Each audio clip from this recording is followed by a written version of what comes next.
Students आज हम लोग बिजनेस स्टडी में कोऑर्डिनेशन से रिलेटेड एक केस स्टडी करेंगे। देखिए, कोऑर्डिनेशन में हम लोग क्या पढ़े थे, कोऑर्डिनेशन का मीनिंग पढ़े थे, कोऑर्डिनेशन का नेचर पढ़े थे, coordination is the essence of management पढ़े थे, coordination is needed at all levels of management और इंपॉर्टेंस ऑफ कोऑर्डिनेशन पढ़े थे। तो इसमें सबसे इंपॉर्टेंट था इंपॉर्टेंस ऑफ कोऑर्डिनेशन, ठीक है, जो यहाँ पे आपको केस स्टडी उससे रिलेटेड ये केस स्टडी, ठीक है, इंपॉर्टेंस ऑफ कोऑर्डिनेशन से। तो यहाँ पे याद रखिए इंपॉर्टेंस क्या था, size of the organisation, functional differentiation, specialisation और इंटरडिपेंडेंस ऑफ डिफरेंट प्रोसेस। फिर से रिपीट कर रहे हैं, इंपॉर्टेंस आपका 4 था। तो वहाँ पे पहला आपका था साइज ऑफ द ऑर्गेनाइजेशन, दूसरा था फंक्शनल डिफरेंशिएशन, तीसरा था स्पेशलाइजेशन और चौथा था आपका इंटरडिपेंडेंस ऑफ डिफरेंट प्रोसेस, ठीक है। तो इसी से रिलेटेड आपका केस स्टडी है। तो देखिए, हम कभी बताए केस स्टडी अगर आपको सॉल्व करना है तो पहले आप क्वेश्चन पढ़ो, ठीक है। यहाँ पर देखिए क्वेश्चन यहाँ पर है, ये क्वेश्चन है और ये आपका इन्फॉर्मेशन है, ठीक है। तो इन्फॉर्मेशन को समझने से पहले क्वेश्चन देखिए तो आपको आइडिया हो जाता है कि किससे रिलेटेड हो सकता है ये। तो सबसे पहले क्वेश्चन देखेंगे, ठीक है। देखिए यहाँ पे क्वेश्चन बोल रहा है identify and explain the quality of management. ये क्वालिटी ऑफ मैनेजमेंट का बात कर रहा है। कभी भी ये क्वालिटी ऑफ मैनेजमेंट आएगा ना, समझ जाइए, ठीक है, ये कोऑर्डिनेशन का ही बात कर रहा है, ठीक है। Quality of management that Karthik has introduced in the working of the production department as a corrective measures to control the output of the workers। और यहाँ पे ए हो गया, ये बी आपका दिया है state the 2 points highlighted to improve, ठीक है। यहाँ पे स्टेट ब्रीफली यानी 2 points highlighting the importance of the quality of management identified in the party, मतलब पार्टी में जो आप क्वालिटी आइडेंटिफाई की है जिसका नाम कोऑर्डिनेशन है, ठीक है, उसका 2 इंपॉर्टेंस आपको बताने के लिए बोला है जो वहाँ पे हाईलाइटेड है, ठीक है। तो वहाँ पे क्या हाईलाइटेड आप देख सकते हैं, ठीक है, पढ़ना होगा इन्फॉर्मेशन को, बस ये इंपॉर्टेंट है, ये 2 क्वेश्चन, ठीक है, इसको टैकल करना है। अब देखिए यहाँ पे पढ़ेंगे, इन्फॉर्मेशन पढ़ेंगे, बहुत पूरा आइडिया हो जाएगा। यहाँ देखिए, Kartik joins the garment factory as a plant supervisor in Lucknow, ठीक है। तो कार्तिक गारमेंट फैक्ट्री में ज्वाइन करता है एज ए सुपरवाइज़र, ठीक है। कहाँ पे? लखनऊ में, कपड़ा बनाने वाला फैक्ट्री है। He observes that output of the some workers is very low as compare to the standard set for their performance, ठीक है। मतलब एक स्टैंडर्ड सेट किया गया कि एक दिन में 10 को बनाना है, जो भी, ठीक है, स्टैंडर्ड बनाया गया, उतना भी नहीं बना रहे हैं कुछ वर्कर्स, ठीक है। On analyzing the reason for the same, he find out that lot of the time of the worker is wasted in getting the requisite material issued from the store, ठीक है। तो पूरा ये विश्लेषण निरीक्षण करने पे कार्तिक को ये पता चला कि जो वर्कर्स है ज़्यादा से ज़्यादा समय, ठीक है, अपना स्टोर से मटेरियल, ठीक है, जो भी उनको आवश्यक वस्तु है उसको प्राप्त करने में ही समय बर्बाद कर देते हैं, ठीक है। इसी के कारण क्या होता है कि वो स्टैंडर्ड प्रोडक्शन नहीं कर पा रहे। Whereas on asking the storekeeper complains that there is no harmony in the working of the production department as a whole, ठीक है। तो ये स्टोर कीपर से पूछने पर कार्तिक को क्या बताया जाता है, स्टोर कीपर बताता है कि जो इसका प्रोडक्शन डिपार्टमेंट के बीच में, स्टोर कीपर और प्रोडक्शन डिपार्टमेंट के बीच में अच्छा संबंध नहीं है, मतलब तालमेल ठीक नहीं है, मधुर संबंध नहीं है, बात कर रहा है। Every day the worker approaches him at least last minute to procure the different kinds of the thread, lace, mirrors, button etcetera. मतलब हर टाइम क्या होता है, स्टोर कीपर को ये वर्कर्स लास्ट मिनट में, जब बोलते हैं ना कि प्रोडक्शन ख़त्म हो जाना चाहिए, तब वो लास्ट में नहीं होता है कि वो डिमांड करते कि मिरर चाहिए, लेस चाहिए, बटन चाहिए, कुछ भी जो भी आपका गारमेंट से रिलेटेड है, गारमेंट प्रोडक्शन से, ये डिमांड करते हैं लास्ट मिनट में, ठीक है ना।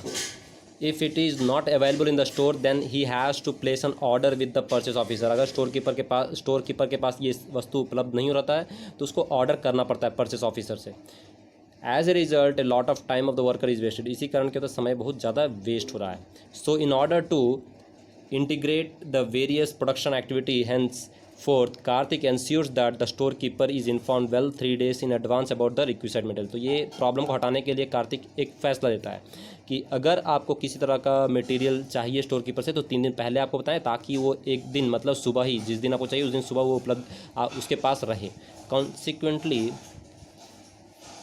यहाँ पर consequently the store keeper is able to keep the material ready for the workers every morning in accordance with the their requirement, ठीक है। तो इससे का 3 दिन पहले अगर उसको ऑर्डर दे दिया जाता है तो क्या होता है कि वो परचेस ऑफिसर से बोलता है कि खरीद नहीं होता है, जो रिक्वायरमेंट है परचेस ऑफिसर खरीदता है, फिर स्टोर कीपर को उपलब्ध करवाता है, स्टोर कीपर प्रोडक्शन डिपार्टमेंट को उपलब्ध करवाता है। तो तालमेल बनाने में सफल रहा। तो यहाँ पे देखेंगे क्वेश्चन यही है, ठीक है ना।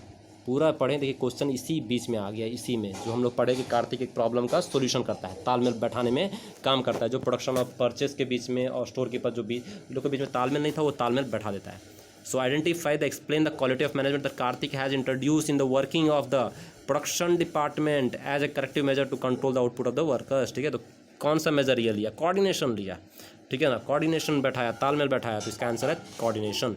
आप देख सकते हैं यहाँ पे coordination is the quality of management that Kartik has introduce in the working of the production department as a corrective measure to control the output of the workers. Please आप खाली यहाँ पे कोऑर्डिनेशन लिख के मत छोड़ दीजिएगा। आप 12th क्लास के स्टूडेंट्स हैं, CBSE ऐसे एक वर्ड नहीं, आप पूरा सेंटेंस लिखिए कोऑर्डिनेशन के अलावा। देखिए सेंटेंस सब यहीं से कॉपी किया हुआ है, ये पूरा कॉपी किया हुआ वर्कर्स तक, तो आप लिखने में कोई बड़ा बात नहीं है, आप लिखिए।